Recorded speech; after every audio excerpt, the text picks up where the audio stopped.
হচ্ছে অনেক বাড়ি আছে, যাই বাড়ির দিকে দেখি, মলমগুলো মনে হয় ওইদিকেই বিক্রি হবে।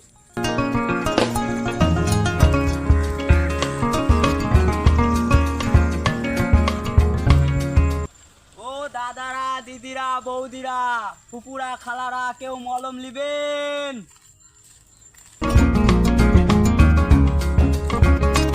হ্যাঁ রে ছোড়া, তুই এর উপরে পা তুলে বসে আছিস, পা নিচে নামে বস না। আমার পা আমার মর্জি, তোর কি?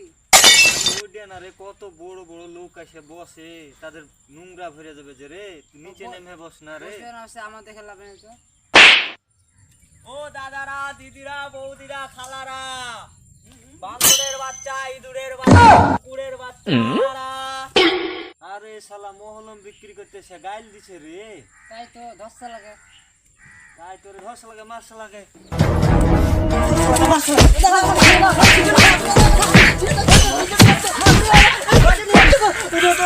শালা মহলম মারবে না মানে?